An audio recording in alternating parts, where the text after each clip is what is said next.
Hello అందరికీ. ఇవాళ Friday చెప్పాను కదా లాస్ట్ టైం నేను ఫ్రైడే ఫాస్టింగ్ చేస్తూ ఉంటానని. ఇది నేను చాలా కాలం నుంచి చేస్తున్నాను.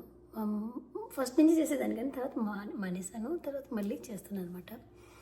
సో మై సెకండ్ జర్నీ ఎలా బిగిన్ అయ్యిందంటే చిన్న టెస్టిమనీ చెప్పాలనుకుంటున్నాను అనమాట. ఈవేళ మా పాపకి ఇలా అయినప్పుడు, మా పాప బార్న్ 2012లో డయాగ్నోస్ అయ్యింది. 2013లో నేను ఇలాంటి పాప డయాగ్నోస్ అయినప్పుడు మీరు చెప్తే నమ్మరు, నేను పాప పుట్టకముందే మేము ఈ పేరు పెట్టుకున్నాం అన్నమాట. స్తుతి పుట్టకముందే ఈ పేరు పెట్టుకున్నాం. 5th మంత్లో చెప్తారు కదా ఇక్కడ, అప్పుడే ఈ పేరు పెట్టుకున్నాం. అంటే ఎలా చెప్పాలంటే డెడికేటింగ్ లైఫ్ కదా అని అలాగా అనుకుని పెట్టుకున్నాం. కానీ ఇలా తెలిసిన తర్వాత చాలా బ్రేక్ డౌన్ అయిపోయాం మేము. కోర్స్ కదండి, పిల్లలంటే మామూలుగా ఎవరికైనా మనల్ని అడిగినప్పుడు మీకు ఎంతమంది పిల్లలు అంటారు, మీకు ఎన్ని ఇల్లులు ఉన్నాయా, మీరు ఏం జాబ్ చేస్తున్నారు, ఇవన్నీ తర్వాత. కానీ ఫస్ట్ ఏం అడుగుతారు, ఎంతమంది పిల్లలమ్మా అని అడుగుతారు. నేను ఎక్కడికైనా వెళ్ళినప్పుడు నేను ఫస్ట్ క్వశ్చన్లోనే నాకు ఏం చెప్పాలి, ఎలా చెప్పాలి, ఆన్సర్ అనేది ఉండదు. అంటే ఈ కళ్యాణకాలు ఎప్పుడు ఆ కన్నీళ్ళు అలా ఉంటాయన్నమాట ఇన్ జనరల్గా. కానీ ఏదో మరి తెలియదు, ఇది ఒకలాంటి వరమ ఏంటో ఇలా నేను నార్మల్గా మాట్లాడిస్తూ ఉంటాను. అలాగా పాపకి ఇలా అయినప్పుడు I was really break down. ఇంకా అంటే ఫస్ట్ ఏమన్నారు, ఫిజియోథెరపీ ఎట్లా చేస్తే వస్తుంది అన్నారు. సో చేసేవాళ్ళము, రావట్లేదు. దెన్ ఇక్కడ 5 yearsకి సర్జరీ ఉంది, చేద్దామన్నారు. సో 5 years వరకు ఒక హోప్తో వెయిట్ చేస్తూ ఉన్నమాట. 5 years అయితే కొంచెం spinal cord surgery. So I was like really hoping ఎంతో కొంత చేంజ్ వస్తుంది అన్నట్టు. 5 yearsకి సర్జరీ అయ్యింది. పాప 1 month హాస్పిటల్లో ఉన్నాం మేము. ఆ టైంలో ఇక్కడ హైబ్రోన్ చర్చ్ చాలా అంటే చాలా హెల్ప్ చేశారు మాకు. 1 month నేను హాస్పిటల్లో ఉండాలంటే వాళ్ళందరూ 1 month వరకు వాళ్ళు మాకు ఫుడ్ పంపించేవాళ్ళు. మోరల్గా చాలా సపోర్ట్ చేశారు. చెప్పలేనంత అంటే నేను కృతజ్ఞత అనేది కొన్నిసార్లు నోట్లో చెప్పలేము మనం. చాలా హెల్ప్ చేశారు. ఎప్పుడు ఎవరి ఫ్యామిలీ కూడా లేకుండే. తర్వాత నాకు చాలా హోప్ ఉండేదన్నమాట, ఎంత కొంత చేంజ్ వస్తుందని. సో రాలేదు. అయితే నేను ఇంకా అక్కడి నుంచి నేను బ్రేక్ డౌన్ అవ్వడం మొదలైందన్నమాట నాకు. అంటే 2018లో 17లో సర్జరీ జరిగింది. ఇంక 18కి ఏంటంటే 1 year అవుతుంది, వాకింగ్ అనుకున్నాను కానీ రావట్లేదు. నేను కొంచెం I was losing my health. నాకు భయం పట్టుకున్నప్పుడు ఇంకా అంటే సర్జరీకి ఎస్ చెప్పడం అనేది డెత్ అండ్ లైఫ్ టైపు అయినా ఎస్ చెప్పాం. సర్జరీ తర్వాత ఎంతో కొంత చేంజ్ వస్తుంది అనుకున్నాం. అలాగా ఏమి కాలేనప్పటికీ, అనుకున్నంత రిజల్ట్ రానప్పటికీ నేను అసలు దేవుడు లేడు, నేను ఇంత ప్రార్థన చేసినా దేవుడు వినట్లేదు. అంటే పనిష్మెంట్ ఇస్తే నాకు ఇవ్వాలి కానీ పాపకి ఇవ్వడం ఏంటి అనేది నేను అసలు తట్టుకోలేకపోయాను. అసలు అప్పుడు అంటే ఇంకా నేను హెల్ప్లెస్ కండిషన్ అనమాట. నేను నిజం చెప్తున్నాను, 2018-19 మామూలు బ్రేక్ డౌన్ కాదు. 19 అయితే ఇంకా నేను ప్రార్థన చేయడం మానేశాను, చర్చ్కి వెళ్ళడం మానేశాను. అప్పుడు దాకా హెబ్రోన్ చర్చ్కి వెళ్ళేదాన్ని. నేను మార్నింగ్ ఇంగ్లీష్ చర్చ్కి వెళ్ళేవాళ్ళం. నేను వెళ్ళడం మానేసేదాన్ని. ఇంకా నాకంటే ఇంకా అంటే నేను ఎంత బ్రేక్ డౌన్ అయిపోయాను కదా లోపల. వాళ్ళు పిలుస్తున్నా కూడా నేను వెళ్ళేదాన్ని కదా చర్చ్కి. స్లోగా మానేయడము, మనుషులతో మాట్లాడడం మానేయడము, ఇంకా నాకు హెల్త్ పాడైపోవడము. నాకు sugars like it came down to 60. తర్వాత హెల్త్ కూడా పాడైపోవడము, అన్నీ ఇంకా ఒకదాంతో ఒకటి. ఇంకా నిద్ర పట్టకపోవడము, ఇంకా అసలు నైట్లో 1 గంట కూడా నిద్ర పట్టేది కాదు. Anxiety, depression, suicide thoughts too much. ఇంకా ఎలా అంటే పిల్లల్ని చంపి నేను చచ్చిపోదాం అనుకునేదాన్ని. అంటే అలాంటి థాట్స్ వచ్చేస్తూ ఉండేమాట. కానీ అక్కడ ఇండియన్స్ ఫ్రెండ్స్ కూడా ఎవరు ఉండేవాళ్ళు కాదు, మేము అపార్ట్మెంట్లో ఉండేవాళ్ళం అప్పుడు. అక్కడ ఒక అమ్మాయి పరిచయం అయింది, జోషు అని. తను ఇక్కడే ఉంటుంది.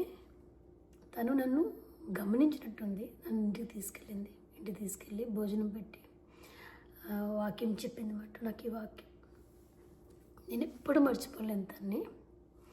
ఎందుకంటే నేను బైబిల్ కూడా చదవడం మానేశాను. నిజం చెప్తున్నాను, నేను అబద్ధం చెప్పట్లేదు.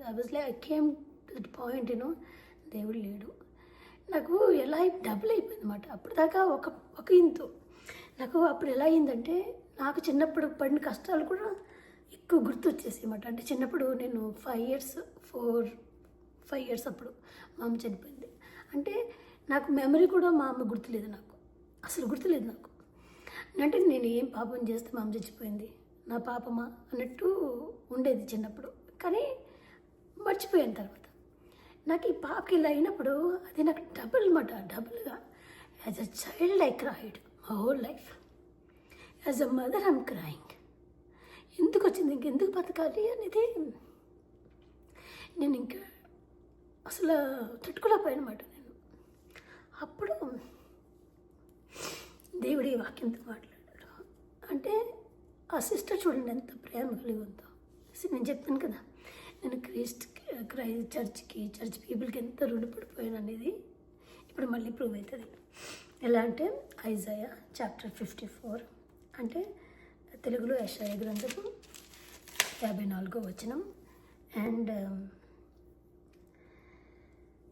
13వ వచనం అన్నమాట. 54వ అధ్యాయం 13వ వచనం. నేను ఫస్ట్ తెలుగులో చదువుతాను, తర్వాత ఇంగ్లీష్లో కూడా చదువుతాను.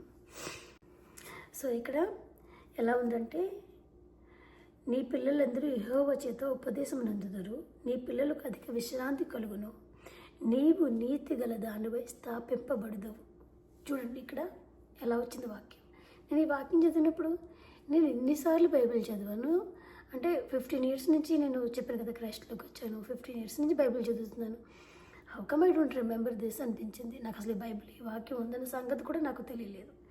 అక్కడ నాకు నా పిల్లలకి ఇద్దరికి సమాధానం వచ్చింది. నీ పిల్లలు యెహోవా చేత ఉపదేశం పొందుదురు.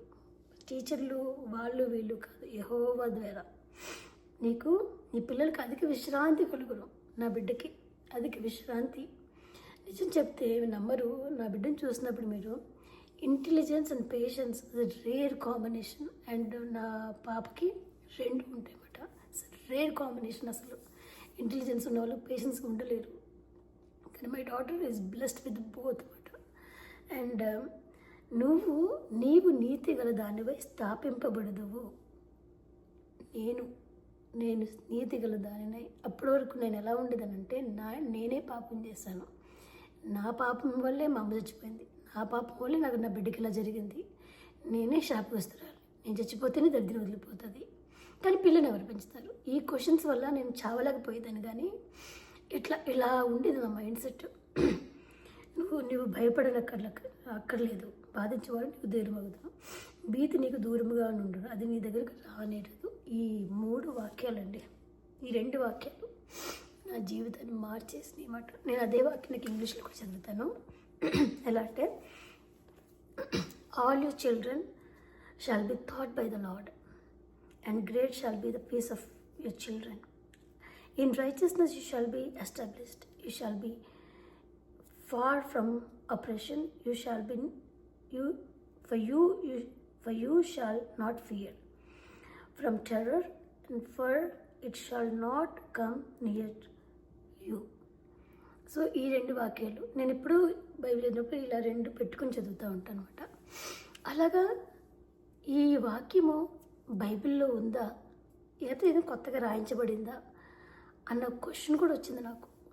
ఎందుకంటే నేను ఎన్నిసార్లు చదివాను, నాకు ఎలా అనిపించిందంటే, God is interested in me.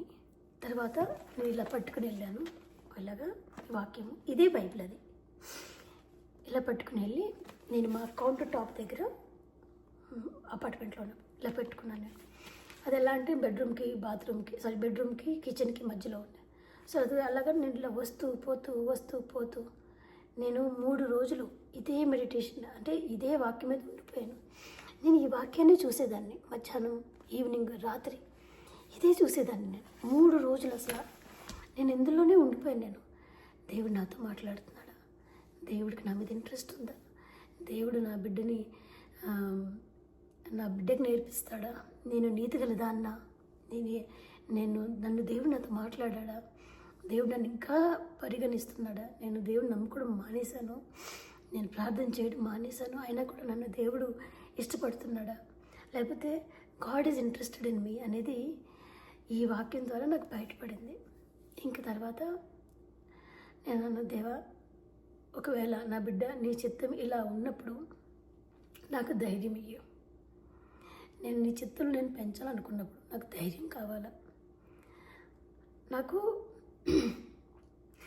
నువ్వు ఇది నిజమే అయితే నాకు 2 కార్యాలు చేయి నా జీవితంలో అని నేను గట్టిగా ప్రార్థన చేసుకున్నాను. ఒకటి, నాకు పని కావాలా, because to support my daughter. 2, నా బిడ్డ ఎప్పుడూ ఏడవకూడదు, నా బిడ్డ బాధపడకూడదు. ఈ 2 నేను అడిగాను. నాకు పని కావాలి, to support my husband and my daughter, and నా బిడ్డ ఇప్పుడే ఆపకుండా నాకు ఇంకేం వద్దు, నేను ఎంత కష్టమైన పడతా అని అడిగినప్పుడు మీ అందరికి తర్వాత తెలిసిందే తర్వాత ఏం జరిగింది అనేది. తర్వాత 2019 నవంబర్లో జరిగిన సంగతి ఇది just 1 week before thanks giving అన్నమాట. నేను థ్యాంక్స్ గివింగ్కి కూడా నేను చర్చ్కి వెళ్ళలేదు ఆ సంవత్సరం 2019. నేను ఇంట్లోనే ఉన్నాను. I was working on this, I was meditating on this. అలాగా నేను ఉన్నందుకు దేవుడు ప్రూవ్ చేసుకున్నాడు. నాకు 2000 నవంబర్లో ఇలా అయింది కదా, డిసెంబర్ కల్లా నా ఆరోగ్యం కుదిరిపడింది. ఫస్ట్ నేను చాలా చెమటలు పట్టేసి నాకు నిద్ర పట్టేది కాదు. నాకు డిసెంబర్ నెల అంతా ఏంది, అది నవంబర్ నెల ఎంత చలి ఉంటుంది, నాకు చెమటలు పట్టేసి నాకు చల్లదనంతో నాకు నిద్ర పట్టేది డిసెంబర్ నెల అంతా. తర్వాత మాకు వీసా, ఆఫ్కోర్స్ వీసా మంచిగా ఉండే కానీ వీసా అప్రూవల్ ఏదో వెళ్తే అది కూడా అయిపోయింది. అండ్ తర్వాత జనవరిలో ఈ హౌస్ బుక్ చేసుకున్నాం. ఫెబ్లో ఇక్కడ దిగాం. ఫెబ్లో ఇల్లు దిగిన తర్వాత నోవా సాక్ అట్లా క్లోజ్ అయిపోతుంది. అట్లాగా the day we signed the government US government declared it's a pandemic అని, కోవిడ్. అంతే, మేము ఇంట్లోకి వచ్చాం. The door is close, like we are in to Noah's ark, in to big house, enjoying the big house, having good family. Like మా husband is with us. అప్పటి వరకు దూరంగా అంటే ఆఫీస్కి వెళ్తేవారు కదా, like we are enjoying the house, we are enjoying one another. పిల్లలు, పెద్ద హౌస్, అట్లాగా ఒకలాంటి సంతోషం వచ్చింది. అప్పుడు పిల్లలకి ఆన్లైన్ స్కూలు, సో పిల్లలు కూడా ఇంట్లో ఉండేవారు, నేను చక్కగా వండి పెట్టుకునేదాన్ని. చాలా సంతోషమైన లైఫ్ అయితే నేను చూసాను. అప్పుడు పాండమిక్ చాలామందికి చాలా నష్టం చేసింది, కానీ పాండమిక్ నాకు చాలా, నేను చెప్పలేనంత ఆనందం అయితే నేను పాండమిక్లోనే పొందుకున్నాం. ఇలాంటి నేను ఇప్పుడు సిక్ అవ్వలేదు, మేము ముగ్గురు.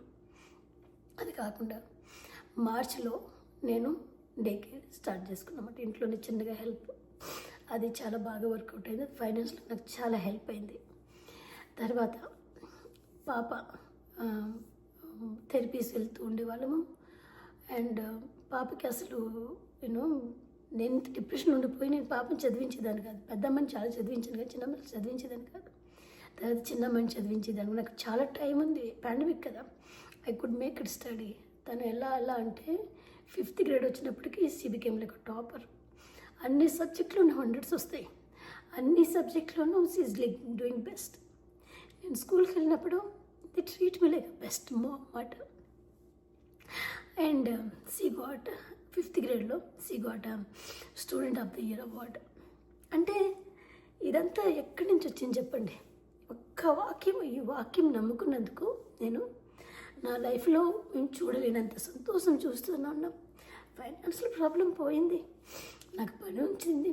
అండ్ ఇది కాకుండా నా బిడ్డ ఎంత వయసు అయిపోయిందో, అసలు మ్యాథ్స్ చేయలేకపోయింది, అసలు చదువుతుంది అని అనుకోలేదు నేను అసలు. She started studying so well. అట్లాగా నాకు ఒకదాని తర్వాత ఒకటి నేను ఎప్పుడైనా ఏడ్చానంటే అది మంచి కోసం ఏడ్చినా కానీ ఎప్పుడు బాధపడేదాన్ని కాదు. కోర్స్ బాధ ఉంటుంది, బాధ ఉండదని నేను చెప్పట్లేదు. ఎందుకంటే వేరే వాళ్ళ పిల్లలు ఆడుకున్నప్పుడు కొంచెం బాధ ఉండేది. కానీ ఈ వాక్యం అయితే నా లైఫ్ మొత్తం మార్చేసింది అనమాట. కానీ తర్వాత ఎప్పుడైనా చెప్తాను అసలు స్తుతికి ఏం జరిగింది అనేది. బట్ దేవుడు ఎలా అంటే ఆమె ఏడిస్తే నేను ఏడుస్తాను, నేను ఆమె నవ్వితే నేను నవ్వుతామాట. కానీ దేవుడు నన్ను ఎప్పుడు ఎండిచ్చేవాడు కాదు. I'm blessed with the great people in my life. చాలా మంచి జనాలు ఉన్నారు. అదే చెప్పాను కదా, నీ వరకు నేను ఏ భీతి నీకు అంటే నిన్నెవరు బాధపడ్డారని. నాకు అసలు ఎంత మంచి ఫ్రెండ్స్ ఉండేవాళ్ళు అంటే అంత మంచి ఫ్రెండ్స్ ఉండేవాళ్ళు. కొంతమందికి మన అర్థం కాకపోతే అది మనం ఇంకేం చేయలేము కదా. నేను కూడా ఎక్స్పెక్ట్ చేయకూడదు నా బాధలు నా ప్రాబ్లమ్స్ ఏంటనేది వాళ్ళకి తెలియవు కదా. సో అది that's okay. But most of the people నాకు చర్చ్ కానీ, ఇంగ్లీష్ చర్చ్ కానీ, తెలుగు చర్చ్ కానీ, హెబ్రోన్ చర్చ్ కానీ నాకు చాలా అంటే చాలా హెల్ప్ చేశారు ఇన్ మై స్ట్రగుల్స్ మాట. ఇక్కడికి వచ్చిన తర్వాత ఇది చాలామందికి తెలీదు నా లైఫ్ ఒకప్పుడు ఎలా ఉండేది అనేది. అలాగే నా లైఫ్ 5 సంవత్సరాలకి మారుతూనే ఉంది. ఎప్పుడూ ఫస్ట్ నుంచి కూడా ఒక 5 yearsకి నా లైఫ్ ఇంకో టర్న్ అవుతుంది అనమాట. అలాగా నేను దేవుళ్ళో బలపడి అనమాట. ఇవాళ ఫ్రైడే నేను ఫాస్టింగ్ ఉంటాను కాబట్టి నాకు ఈ చిన్న సాక్ష్యం చెప్పాలనుకున్నాను. సో దేవుడిని ఆధారపడడం అనేది ఏంటంటే ప్రతి ప్రామిస్ని క్లైమ్ చేసుకోవాలా. ఎలా క్లైమ్ అంటే నాకు తెలియట్లేదు కానీ చాలా చెప్పాలని. నువ్వు ఇస్తానన్నావు కదా అని, ఇస్తానన్నప్పుడు ఆధారపడుతున్నప్పుడు you leave the problem and you will be happy. అది మాత్రం మీరు నన్ను గమనించాలి. నన్ను నా లైఫ్ నేను చూసినప్పుడు నేను చూడండి ఇన్ని బాధలు ఉన్నా కూడా నన్ను చాలామంది ఇట్లా నవ్వుతూ ఉంటామని. నా నవ్వుకి ఆధారం 2 చెప్పాను కదా. ఒకటి నేను నా పాప కోసం దాన్ని ఏమంటారు, నా పాప హ్యాపీనెస్ నాకు ఇంపార్టెంట్. నాకు ఇప్పుడు ఇంకేది ఇంపార్టెంట్ కాదు. కోర్స్ మినిస్ట్రీ అని అనుకున్నా కూడా నాకు అవన్నీ సెకండరీ. నాకు నా పాపనే నాకు ఇంపార్టెంట్, నా పాప సంతోషమే నాకు ఇంపార్టెంట్. నాకు ఎలా అనిపిస్తుంది అంటే దేవుడు ఇచ్చిన బాధ్యత నాకు నా బిడ్డ, నా పర్పస్ ఆమె కోసం బతకడం, ఆమెను పెంచడం, ఆమె కోసమే మాకు ఉన్నాయి ఈ రిసోర్సెస్ అన్నీ ఆమె కోసమే ఉన్నాయి అన్న ఫీలింగ్లో ఉంటాను. నేను మా పెద్దమ్మాయి కూడా ఇదే చెప్తాను. కానీ అమ్మాయికి ఇంకా చిన్నది కూడా అర్థం కాదు. But I mean to say నా పర్పస్ అది ఇది. వేరే వాళ్ళు ఉద్ధరించక్కర్లేదు. నేను నిజం చెప్పాలంటే ఇప్పుడు వేరే వాళ్ళకి ఏదో చెప్పి నేను ఏం చేయక్కర్లేదు. నా పాప నేను పెంచుకుంటే అది నా దేవుడి చిత్రంలో నేను నా జాబ్ చేస్తున్నట్టు అర్థం. సో నా పాప కోసం నేను ఏం చేయమని నేను చేస్తాను, నేను హ్యాపీగా ఉండాలి అనేది. దీని తర్వాత ఇలాగ నాకు ఈ వాక్యం వచ్చేలా అయిన తర్వాత అప్పుడే నేను థెరపీకి జాయిన్ అయ్యాను అనమాట. థెరపీకి జాయిన్ అయినప్పుడు నాకు ఆయన యేసు ప్రభులాగా కనపడ్డారు. ఆ డాక్టర్ గారు పెద్ద ఆయన. నాకు ఎట్లా అంటే తెలుగు ఆయన, కొంచెం ఇంగ్లీష్ కూడా ఉండేది. ఆయన ఏదో యేసు ప్రభు నా దగ్గర కూర్చుని నాకు వాక్యం చెప్తున్నట్టు అనిపించింది. నేను యాక్సెప్టెడ్ యాజ్ అ క్రైస్ట్. ఎందుకంటే ఈ వాక్యానికి తర్వాతనే ఆయన నా జీవితంలోకి వచ్చారు. అంటే నాకు వాక్యమే దేవుడు అలాగొచ్చి నాతో పర్సనల్గా మాట్లాడినట్టు. నేను 5 సంవత్సరాలు ఆయన ఫాలో అయ్యాను నేను. అంటే వీకెండ్స్ ఆయన క్లాసెస్ ఒక 10 minutes క్లాస్ ఉండేది. అట్లాగా అదే చేసిన క్లాసెస్ అంటే ఒక థెరపీ లాగా ఉండేది అనమాట. దీని మీద ఎలా వర్కౌట్ చేయాలి, రిలీజన్ ఏంటి, ఇదేంటి అదేంటి అని చాలా విషయాలు అనమాట. నన్ను నా లైఫ్ మొత్తం మార్చేసి నాకు అసలు ఫీల్ ఉండదు. నాకు అసలు I can talk to anyone తెలుసు. నేను దేనికైనా నిలబడతాను నేను ఇప్పుడు. అలాగా యాంగ్జైటీ నుంచి బయటకు వచ్చేసాను. నాకు రేపటి గురించి చింత ఉండదు. I leave as my life as today. ఎవరి కోసం భయం ఉండదు, అసలు ఎవరి మీద భయం ఉండదు. నాకు ఏదనిపిస్తే అది. ఆ థెరపీలు కూడా మీకు షేర్ చేస్తాను. ఆ థెరపీస్ నుంచి ఎలా నాకు ఎలా హెల్ప్ అనేది. కానీ దాని అన్నిటికీ బేస్ ఏంటంటే ఈ వాక్యమే నన్ను బతికించింది. సెకండ్ టైం, ఫస్ట్ టైం నన్ను బతికించింది when I was 15 years old. తర్వాత నాకు ఇప్పుడు అంటే నేను సెకండ్ టైం చచ్చిపోయినట్టు మాట. ఫస్ట్ టైం అప్పుడైతే తర్వాత ఇది మాట. కానీ but God is very faithful. God never leaves you as alone అండి. Trust in the Lord. మీకు నా సాక్ష్యం మీకు నచ్చితే మీరు కామెంట్లో చెప్పండి. మీకు ఎట్లాంటి ఇది ఈ క్వశ్చన్ ఏంటి, ఏ క్వశ్చన్ అయినా సరే నేను సమాధానం చెప్తాను. అంటే నేను చెప్పడానికే ఉన్నాను, నేను వచ్చిందే ఇవన్నీ చెప్పడానికి. అంటే చాలా ధైర్యం ఉండాలి, ధైర్యం ఉంది. ఎందుకంటే నేను నా డాక్టర్ చనిపోయారు అన్నమాట. నాకు తీసుకునేవారు కదా నా థెరపీస్. ఆ డాక్టర్ చనిపోయినప్పుడు నేను చాలా భయపడిపోయాను ఫస్ట్. నాకు రేపటి నుంచి ఏంటి స్ట్రెంత్ అన్నట్టు. Then I said okay, it's my time to tell all those to people. Many పీపుల్కి చాలా కన్ఫ్యూజన్లో ఉండిపోతారు అనమాట. ఏది భక్తి, ఏది బైబిల్ ఎలా చదువుకోవాలి అనేది కొన్నిసార్లు తెలీదు. నాకు చెప్పాలంటే ఆయన నాకు బైబిల్ నేర్పించాలనిపించింది నాకు నా సెకండ్ లైఫ్లో. అలాగా నాకు మళ్ళీ జర్నీ అంతా మీతో షేర్ చేసుకోవాలి అనమాట. Please do like, subscribe and నచ్చితే ఫాలో చేయండి. అండ్ ఏ క్వశ్చన్స్ ఉన్నా సరే అందులో రాస్తే నేను మీకు సమాధానం చెప్తాను. I will try to be in touch with you. Thank you.